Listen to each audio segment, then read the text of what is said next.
Okay. Well, it's 8:22. All right. Now, Brands Africa is a company that studies, follows, promotes Africa's best brands. And every year, they take the time to find out how brands are doing on the continent. They discovered once again that, strangely, African brands are languishing somewhere far behind the top brands of the world. Okay, but when you take the African brands, number one African brand is MTN, followed by Dangote. Then you have Trade Kings, Glow, DSTV, Ethiopian Airlines, Azam. I'm not sure what company Azam is, but Jumia came in at number 8, followed by Econet at number 9, and Nasco is the number 10 African brand. Trusted by Africans. Absolutely. Yeah. As for the global 100, as for the top 100, the top 10 were all foreign brands. The first African brand, MTN, came in at number 11. All right. Now, we've heard Tebe Kalafeng, the founder of Brand Africa. We've heard him speak on the Pulse. Do we have the longer clip of Tebe? Or can we just repeat the one that we have? We'll get back to playing what Tebe had to say on it. But he raised a very important issue. He said, "Look, this is because we don't love ourselves. So this is all just a lack of self-love.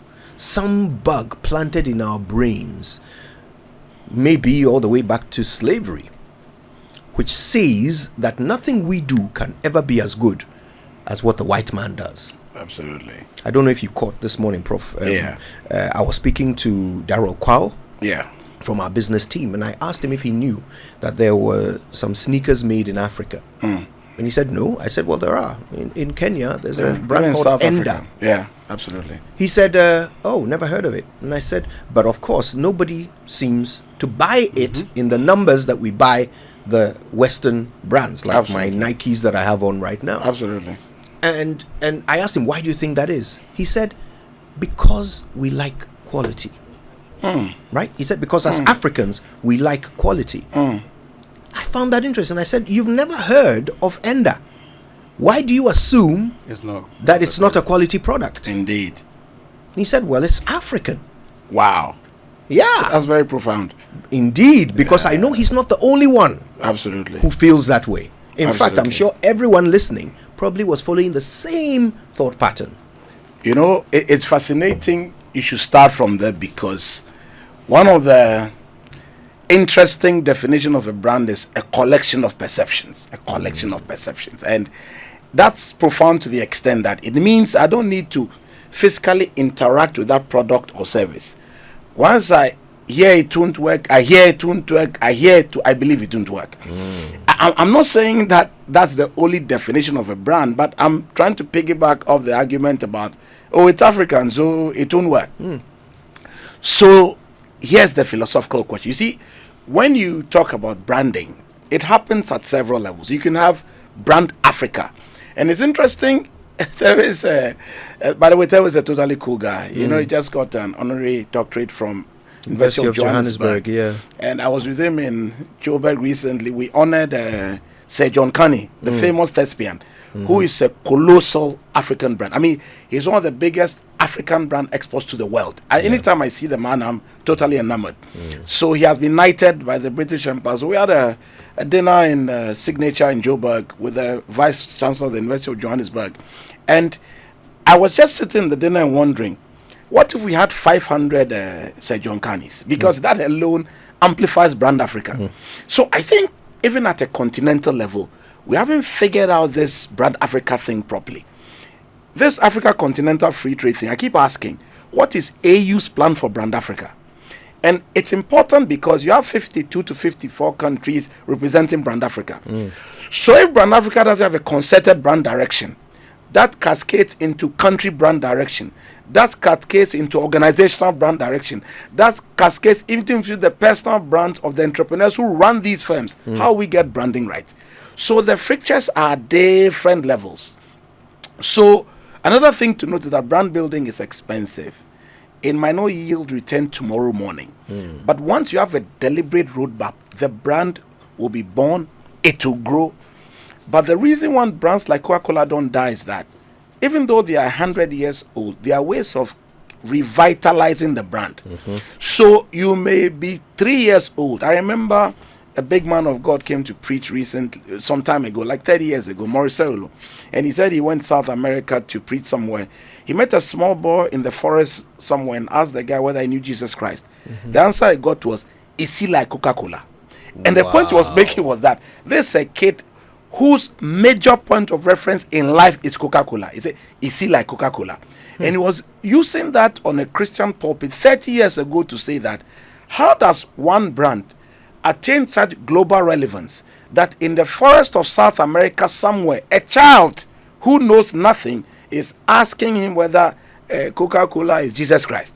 So these brands that are preeminent today, the brand building effort started long ago. Question is, for the local brands we have, your Casa Precos and your Kantanka vehicles and so on and so forth, are we willing to make the requisite brand investments so that 10 years from now they'll be top 3 or top 17? Or are we going to maintain this short-term mentality about maybe make the sale, reach your target, give them pressure, make the sale?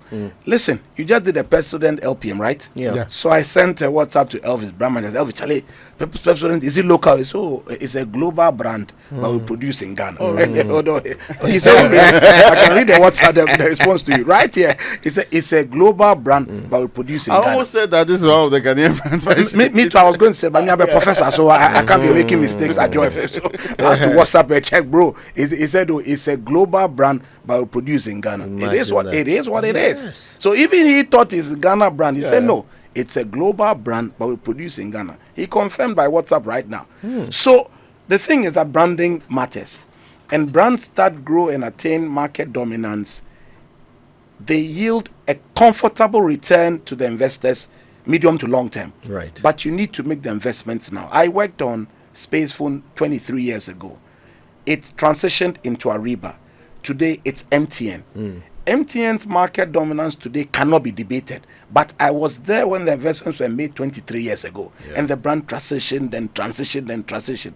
Today, the investments are still being made. So that 30 years from now, it will still be number one when it comes to global recall. So the question we need to ask ourselves is, are we willing to make the investments, to make these brands relevant, to make them loved, to make them consumed, and to make them relevant? If we can answer that, we're on our way. So first of all, the cost Issue. factor just cannot be glossed over. Correct. It's going to cost you money, Correct. and you won't yield your results today. No.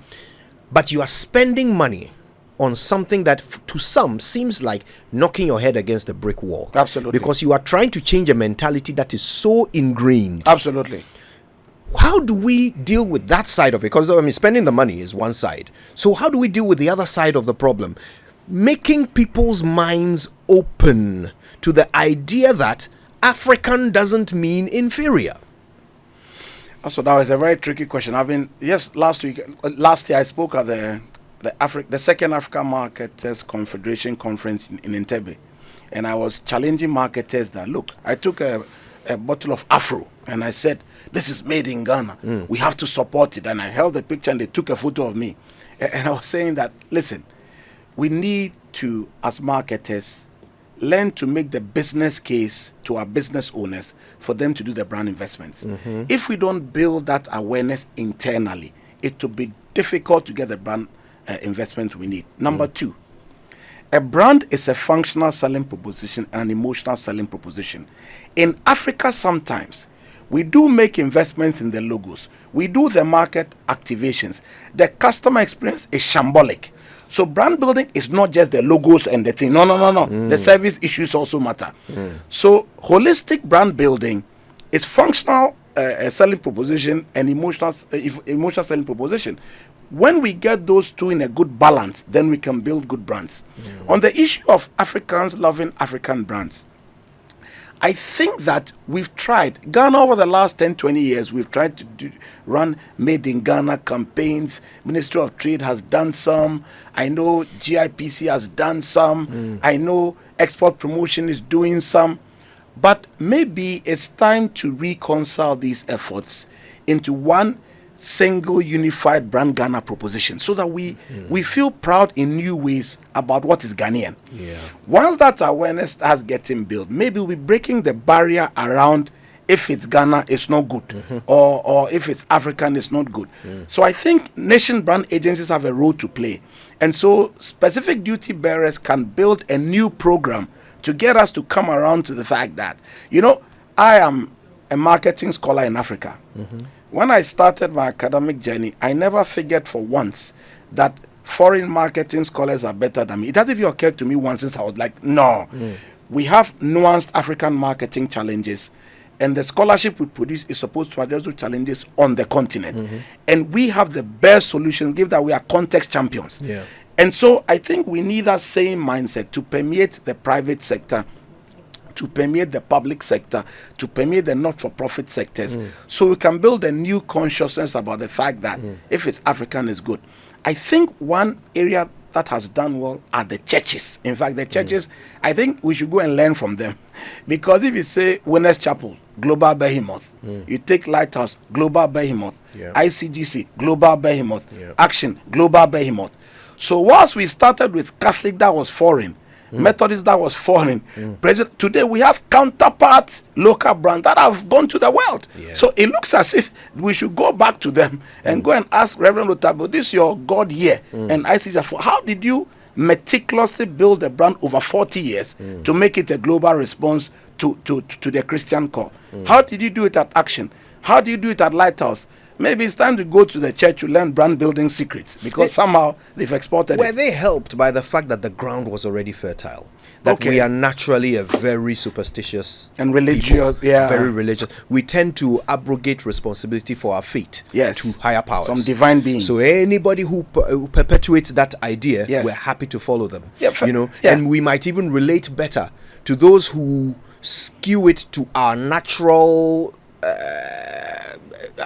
What's the word you use? Our natural context. Correct. Rather than some foreign Catholic, or Correct. Methodist, but the guy who makes it, who relates it to our culture. Yes. Who sounds when he's preaching more like the Kung Fu sounds when he's chanting. Yes.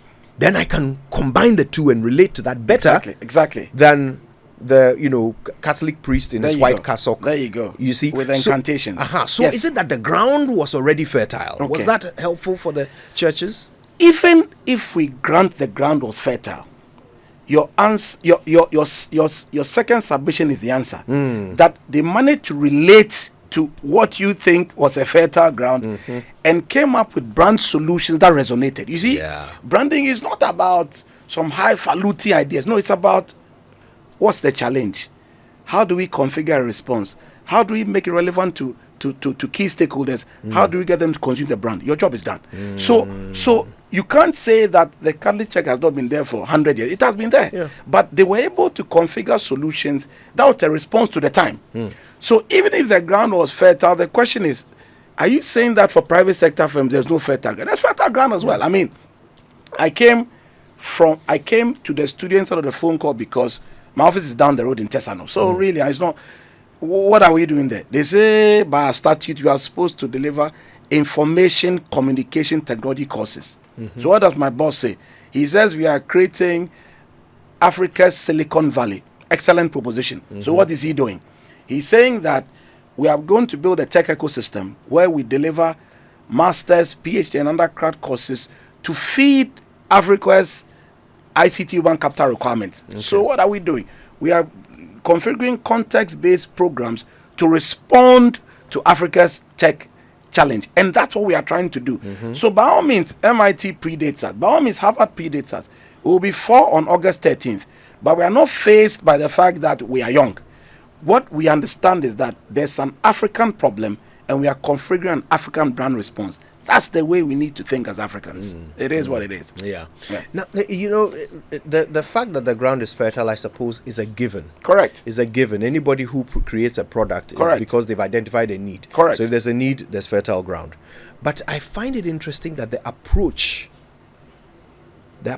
seems to be different for those who push global brands. Yes. To those who push African or even Ghanaian. Yes, they have brands. a science that they follow. Yeah, and I Yes. gave an example of how we've all been using sponge to bath Correct. for God knows how many years. Correct. Then Louis Vuitton or some supermarket in the US Yeah. takes a sponge and calls it some sort of exfoliating pad. Absolutely. And it's Puts- £100. Thank you. And it's bought. Like, And you're happy suddenly- to buy the £100 option. Yes. Well, there's a 50 cents option in Ghana. You don't like that one. You like the £100. What is the difference here? Like, the why is positioning. one working better than the other? It's what we call in branding, brand positioning. Positioning is the space you occupy in a consumer's mind relative to competitors who are fighting for the same consumer mind space. So it's also the positioning. But look, you take non-communicable disease. I've heard your testimony a couple of times about stuff, and I'm thinking, so I'm sure there are local drugs for some of these things. I'm sure they are, but trust me, people will still buy the branded product for what it's worth, because there's a sense that it's superior quality, Yep. it will deliver better. Yep. So we need a lot of work to better position what is African. It's part of the problem, because you can have the best product on earth. If it's positioned wrong, nobody will buy it. You can't charge a premium for it. Nobody wants it. So we need to work on our positioning commitments, and I think that is what to move the issue along. We've been talking to Professor Bob Hinson. I mean, he needs no introduction. He's a friend of our show. We're happy to have him every time, and we're glad he could make the time to join us this morning because the conversation is relevant. We're talking about brands in Africa, brands in Ghana, why we seem to be so enamored with global brands to the detriment of our own when we do have comparable brands on the continent.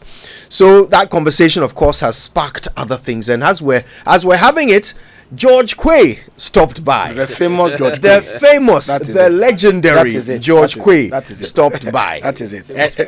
Yes, You forgot the most important part. with the short. Now, I mean, this bears mentioning. I mean, George Quaye and I happen to be serving on a subcommittee planning the Ugwafe to Afashe wow. for 2024. Oh, wow. Yes, under the chairship of Madam Charlotte Osei.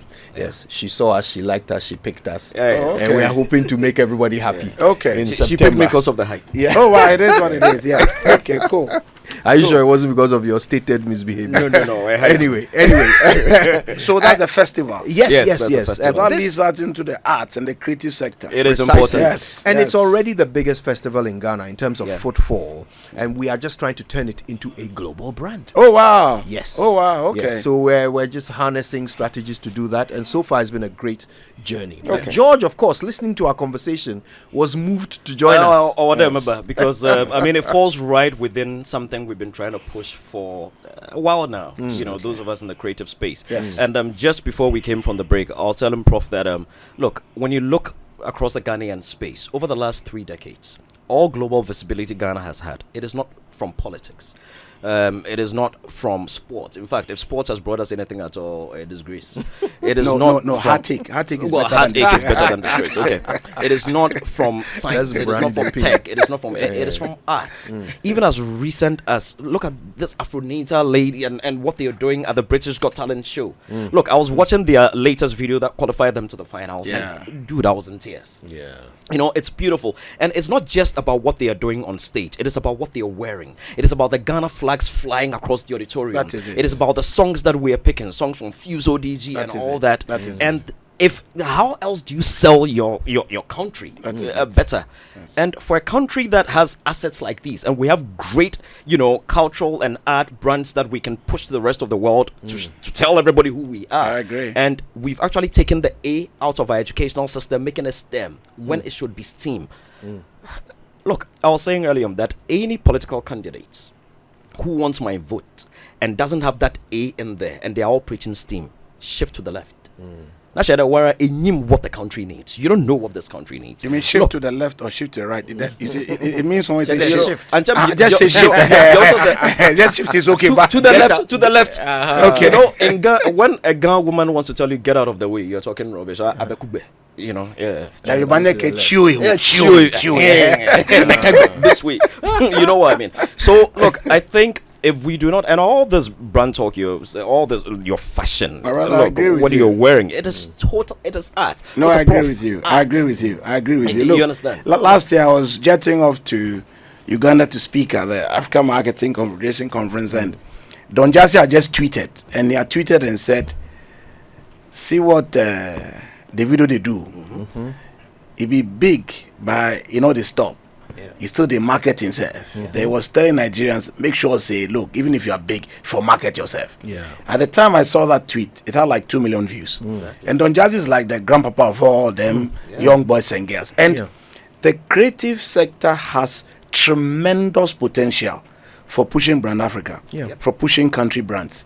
I mean, look at P Squared from like maybe 10, 15 years ago. They were probably the biggest African music export from Africa. So I think that in reorganizing the brand for various country propositions, the creative sector needs special mention in terms of fashioning new brand pathways to make us relevant to the global audiences. Because I think if there's one thing the world can consume from us, it is creative artifacts. Absolutely. And it is what it is. And the examples abound across the globe. Plenty. You know, when after the First World War, the Americans decided that they were the greatest country in the world. Yes. They put it through film. Yes, Through they Hollywood. invented something called the American Dream. They said that everybody wants to have a wife, 2.5 children, and a dog, and a house with a white picket fence. They actually designed I take what offense the with American the Dream. half.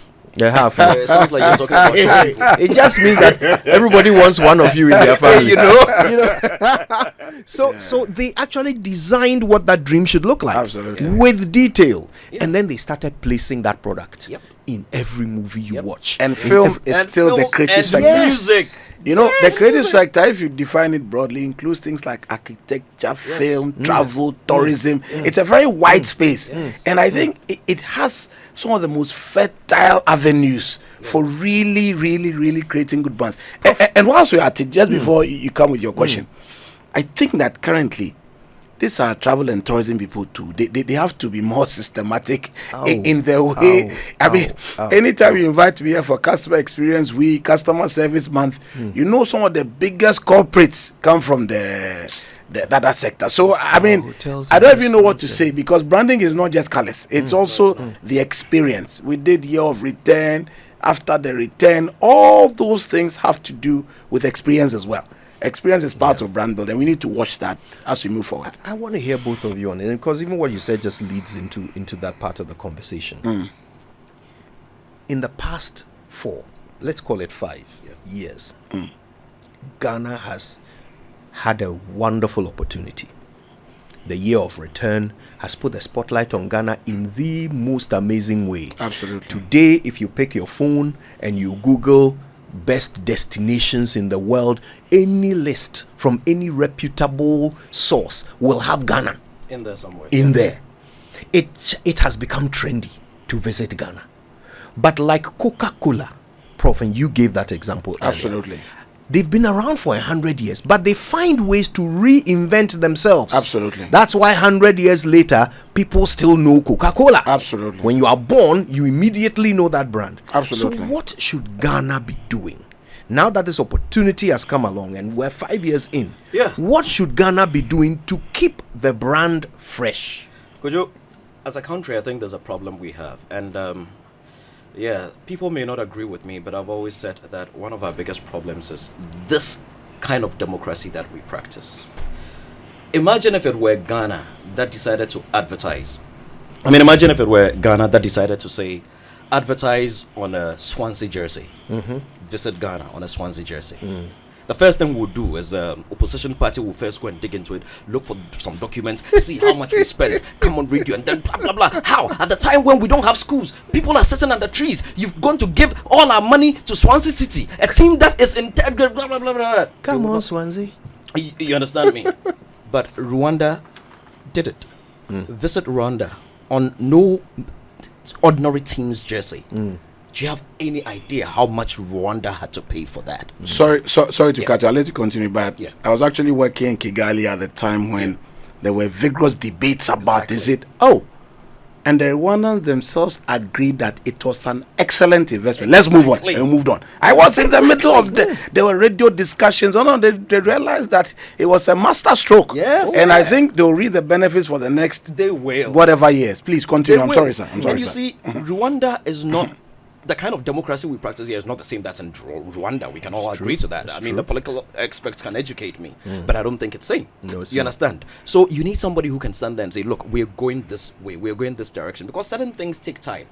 Was it you who mentioned that when Nkrumah wanted to build the Akosombo Dam, everybody thought it was crazy? Yeah, I said it yesterday. Exactly. Everybody thought he was crazy at the time. You understand? Look, I have always held a different opinion about the National Cathedral, for instance. I've had problems with where it was being put in the first place. I thought, take it somewhere else. Let's get people to visit somewhere else. What is religious tourism? Don't we have people travel to a certain country every year to walk around the stone? Don't we have people travel every year to go wash their feet in some water? I mean, that is religious tourism. You understand? So it is positioning. But we've done it in such a way that sometimes you want to push a certain kind of agenda and all you keep getting is opposition. So we do not progress. Watch CNN. One of the countries that advertises the most is a country that does not need to advertise. Dubai. They're almost always there. Why? They have one of the best airlines in the world, the Emirates. They're always advertising it anyway. Always advertising whatever it is. If they even advertise, they have separate kinds of adverts for economy class, different adverts for premium economy, different adverts for business class, different adverts. Sorry to cut you again. It's not just the classes of the seating. Yeah. It is the ambassadors they use. Exactly. These are multi-million-dollar people who are probably getting $10 million a pop for every ad. Oh yeah, it is what it is. Yes. They have no. That's why I said branding. It doesn't give you return tomorrow evening. No. It's long, consistent investment, and then you reap for the long term. Yeah. So people who don't have a long-term mindset, they don't do well with branding. So maybe that's the problem you are identifying. That is the problem. That our politics stops long-term thinking. Yes. So recently we went to launch something called the 40-year development plan. That is the third development plan I have You have seen seen. launched since I came home in 2014. Vision There was 2020. yes, there was there was that. We're And then- 2024. Indeed. I don't know where the vision So there was a 40-year plan by the NDC. Then these ones came along and said, no, we changed it to 7 years. Then they changed it to 4 years, and now we're going back to 40 years. So we already have a system that doesn't think long term. No. How can branding ever become a priority in such a system? And beyond that, when you bring it even to the local entrepreneur, look, Kujo, we have issues. I don't know if the issue is capital or investment or whatever it Or is. a mindset. Or a mindset. Let us call a local manufacturer today, maybe a shirt manufacturer, shoe, bag, whatever manufacturer, and say, I need 200 by Monday. Which company will be able to supply? Which, let's name one. I am daring. Name one that can supply 200 of whatever it is that you do. 200. I need 200 pieces by Monday. Call Nike and tell them you need 200 hold pieces on. by Monday. Not just the 200 pieces, but to a particular Specification. Not Yes, so not just it's a- not yeah. bad, you Yeah. know, but it's like what you ordered. Yes, No, yes. not that kind of talk. You're right. You Yes. understand? So maybe that is one aspect. And then again, the concept of visibility, advertising. It is Kojo, what it is. currently, we're doing a lot of theater. Theater needs costume, props, and stuff. yeah. Look, for this new play that we're doing, The Legend of Akusika, which opens tomorrow, it's a royal setting, a palace and all that. And there are shops. When you drive around Usu, you go to the art center, there are all these shops that have things that we need. Yes. We've gone to these people. I don't need them. I just want to use them for my play. Indeed. In return, I'm guaranteeing you at least 8,000 people who see this play at the National Absolutely. Theatre over the next 2 weekends. Yeah, I that's can give eyeballs. you a place at the National Theatre foyer to set up. Absolutely. And sell some of your other stuff. If nothing at all, share your flyers. Absolutely. But at the end of the day, no. Chai. Some I'm even willing to rent and pay. They don't get it. They don't So get then it. they force you to buy it, you use it for the play, and then you have then to you don't probably- need it You for don't anything need it else. for anything because every play needs to look different and all that. Absolutely. So one, they don't even get the advertising part of it. They don't even know how to grab opportunity. Everybody is thinking revenue. That's At it. every point. They think, no. Every opportunity has to be money. Didn't I say Every that at the opportunity. beginning? Everybody's thinking only Yeah. revenue. No, Everybody is we thinking. don't Everybody No. Charlie, we sell them. What does he mean? What? So tell me that. Okay, I'll give it to you. But if it breaks, if this part then we have a conversation. We have an agreement. Yes. You understand? Yes. So for me, I think these are some of the key elements. And then also, could you trust? Look, if you've given your a shirt to your tailor to deliver by Christmas, Winston shared a story some time back. You understand? And a lot of these are local folk also have trust issues. They do not deliver, or they do not deliver to the specification like you rightly mentioned. Yes, so please. trust is key. Yes, And please. then I don't know, you're the expert. Maybe what do we call this? Market expansion or labor extension? A lot of these brands that you mentioned, Nike, Adidas, Reebok, you name it, a lot of them don't manufacture in their in their capital, home of origin. in their homes of origin. Thailand, they They do go to Bangkok. China, Bangkok, where there is ready, cheap labor. Absolutely. That's Those are supply chain You understand? issues. Yeah, those are supply chain Where issues. where there's ready cheap. So all they Absolutely. need is somebody who's going to monitor the quality. You understand? And even beyond that, they have different grades.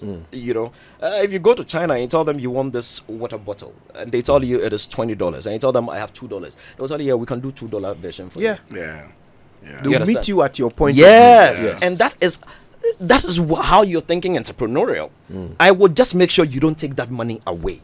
Are people thinking that way? But you see, all the things you say is because people understand things like brand design, brand architecture. You know, I keep on, you know, Yeah. because I'm an academic, anytime I come to town, I'm careful not to sound too book-longish. But it's But there are some important. things that if you don't apply theory, you'll never get good results. I don't care who you are. So you need to have a clear sense of what's the brand architecture, what's the brand design, what are route to market issues, what does supply chain say? Because you see, if you don't get the supply chain issues right, say, with all due respect, you keep compromising customers at the brand interface. Yep. And brands that keep compromising customers develop trust issues. Brands that have trust issues would never flourish. They will never flourish. I don't care what iteration the brand manifesting. Service brand, product brand. I was going to say political brand, but it's not a good time to say political brand. I will say it for you. It No, is no, important. brand. no. It is important. Let me jump to country brand and then go to nation. Yeah, I'm just saying that at this brands that consistently compromise customers on service delivery would never become resilient and will feed into the idea that if it's African, it's no good. Yeah. That's what that one I can't explain it, but that's what it Prof, is. let's talk about this organization, Brand Africa, Yes. founded by Tebe Kalafe. Yes. That did this work. Yes. Right. Yes. This work in itself is important. I mean, without it, we wouldn't have had the insight that led to this conversation. Yes. How important is it for a brand Ghana, if you will, Yes. to exist, so that we also keep an eye on our brands, Yes. rank them in Yes. terms of their performance, So- and so- give them a target? So to- you know to what's work explosive, towards? man? This is like the coolest question so far because last week I got a call from AAG. And they said they want to set up a new brand council. They want to make me Chairman Bob. nice. So yeah, I'm going to become chairman soon. And as part of my chairmanship, I'm supposed to put together a team that's going to start doing this sort of thing. So we'll now start announcing brand of the month. Yes, So I'm yes. very excited about my new chairmanship that's Wonderful. coming. So that will be a step one in our bid to now start evaluating brand performance, brand resonance, brand visibility. And I think that's an important first step. But I think ultimately we should get to where you're asking, which is have a global template that announces maybe annually the most desired brands. And the methodologies must be clear. There must not be a sense of, these people, they go pay away, they give them that. What I'm not saying it. I hear other people saying those things. I'm not saying that. I'm not the one saying that. No, I'm just saying that, because I'm a professor, I hear things. So I'm saying that if we are going to start aspiring for this kind of brand discipline, you need to have a... We can't do it the way we've been No, doing it. like the way the Yes. people have been saying that they do it. It's not, I don't know anything Prof is about trying that. to sound something like the gospel people and the TGMs, but we are not saying that. But it's okay. Let's move I'm forward. not saying that yet. So I'll just say that we need some clarity. And I'm hoping that this new initiative by the AAG will lead ultimately to a system where we can announce yearly brand performances along these lines. So whilst I'm here, maybe Mr. Andraka is my friend, so maybe he's also listening. So I'll tell him that we should take this assignment to the next level, Yeah. where we can have these sorts of announcements yearly. Then people can look at how well they are doing, why they fail, and then work that into improving brand resonance, and then we can take it for. You see, brands that do well always yield a return eventually. You know, even if it's not short term, long term, you get return. And brand resonance is not just money sometimes. Even brand affinities, brand love, brand connections. When somebody is excited about your brand, they recommend it easily. Yeah. So that's one of the biggest benefits of having a good brand that is loved.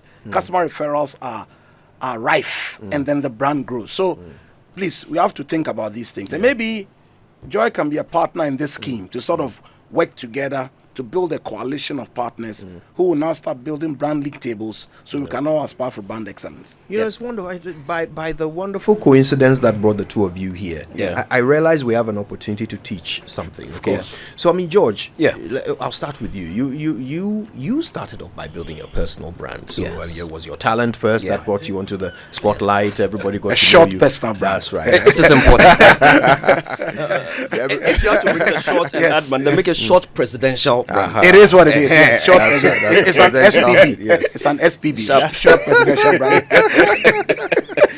You know, so that's how it all started for you. You know, it was a personal brand that you put out there. Then you realized, okay, I have a love for this sort of thing. Live events are my thing. Then you went into that. You developed your abilities, and then of course developed your brand, because it became it wasn't just Charterhouse is doing this. It was George Quaye is in charge of this Charterhouse project, right? And then you took that expertise and the reputation you built for yourself over time. You started Image Bureau, and with Image Bureau we see what you're doing. Every time there's a production, Image Bureau is all over it. You can't buy a ticket unless you go to Image Bureau's website to buy it. You know, you are doing certain things that show that you are following principles, strategies. So before we leave, I want the two of you to take this opportunity to teach those who are listening and thinking, you know what, this is what I want to do with my business. I want my business to end up on this list. Yes, please. So tell them your personal experience of how to do it. Okay. Could let me say good morning to my boss, forever boss, Yola. You are the CEO of Charterhouse. The famous Teresa. Yes, and Teresa and Mr. Philip. I recall if I were still at Charterhouse, I know something would have been said by now. Planning the TGMAs for tomorrow, I know Yola would say something like, okay, after we've done all the presentations, you say, okay, so this is the show we are having. Then the second show, George Quaye, you always have an event in an event. Said you run around the whole place. This time, please don't run. Slow down. Sit down. Use your communicator. Use your talk back. But I didn't even realize that was what I was doing. But you're right. Yes, you needed to put your name on the event. You needed to have your signature on that event. It was the only way you could grow your personal brand. Take opportunity of all the advantages. I keep telling people, if you want to build a brand, take it as though you've just met the finest girl in your life. You are head over heels in love. What would you do to make sure that you are the only man that girl is focusing on? That is what the kind of relationship you should have with your brand, or whatever it is you want to nurture and grow. That love, until that love is broken, and if you nurture and grow it well, that love is not. So if you would make sure that, oh, Charlie, she's at work, let me send her breakfast, let me send her lunch. That is what you should do with your brand. Scriptures. Exactly. Amen. Hallelujah. You understand? Send her scriptures or whatever it is, or whatever it is that small voice note speaking. Yes, or necessary. Kadosh, baby. Kadosh.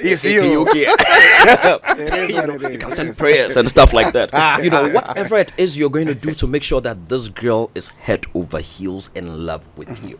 Because when you're building a brand, your target audience is that girl, and you need to make sure you do everything you can for them to fall in love with you. You recall last year, the gods are not to blame when we had to turn people away.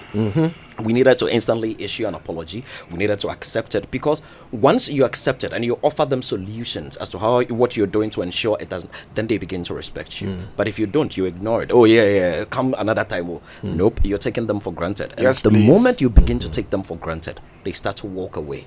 It is just like love. If you don't pay attention to that girl and another man starts paying attention to her, she's gone. That is how you begin to lose her. So for me, branding and relationships, there's there's a connection. If you're falling in love before, Actually, you manage to brands nurture that are love. built on relationships. Yes, Exactly. That's what brands are built. They are built on relationships. Yes. So you need to nurture that relationship. You need to believe and love. You need to do whatever it is you can. And that is why I will say again, like I said, for the gods are not to blame. If you come to the National Theatre this weekend and you are not blown away, demand a refund. Love it. That's a brand promise right there. Who knew that the skills of a German would turn into, such a profitable German? Like, Who knew? See where you take the matter fast. Prof, I'll leave the last word to you. We have a minute to wrap it up. Yes, that's a brand right there. Yes. Yeah. I have love for sports. It is That's what it right. is. Talking about sport, let's say good morning to Yelsechi, and they are doing something good with the basketball thing. Oh, yes, Yeah, of course. yeah. Prof, So I'll give you the last. Yes, Rwanda too has the Kigali Arena. They did some Yes. basketball stuff. Yes. I mean, that stint in Rwanda was so profound because I got the sense every morning I woke up that Kagame understands branding. I mean, like every time the reason why it was so profound for me was that Rwanda is not like the biggest country in the world, but at every move, look, do you know Rwanda? Every week they have a cabinet meeting. They publish all the key things for us to read. It's so profound. So there's like a publication. So I know what happened in cabinet every week. These ones were appointed, and I found it so profound. It's as if it was a deliberate attempt at every customer touch point to let you know that we are special. We had a difficult past, but we are the biggest proposition in Africa. Come, be with us. I mean, so I used to run around the convention center because my university was close to it, and anytime I run in the morning, like you see the street discipline, and there's something called car free day. So every Saturday there's a health walk, and the band is leading, his wife is leading. There was a sense of organization that was so profound, and I got the sense that organization was needed for the brand proposition to be made. What's the point of putting your logo on the Arsenal jersey if people come and they have shambolic experiences? Exactly. It was so profound, and I just got the sense that the country is organized. I mean, the country is organized. Very. So I think that for branding to be successful, the first thing you need to do at every level is a critical introspection. Where am I now, man? Like, what do I want to do with myself? And who do I want to speak to? Who do I want to appeal to? And if I enter a relationship with them, what will be the give and the takes? How do we create an effective symbiosis? Because brands that deliver value are the brands that thrive. So whether it's country propositions, organizational propositions, or personal brand propositions, the critical thing to ask yourself is, who do I want to speak to? What value can I deliver to them? What makes me unique? What gives me the ability to deliver in a way that competitor brands cannot deliver at? Then we are on to a brand thing. So if we can think through those things, I think that Africa would rise and will live up to our true brand promise. I think Africa is like a sleeping giant. I think there's so much going for us. If we can package it appropriately, position it appropriately, Africa will explode. It is my passionate confession. You guys don't know how lucky you are. Like that's Prof Bob Hinson and George Quaye have made the time to come and share their perspectives on this all important conversation. Now listen, go forth and make your brand amazing. Amen. I want to say a big thank you one more time. I didn't even want to start about Jesus as a brand. That would take like 10 hours because I can go into the Bible and show you why branding matters over there as well. But goodness.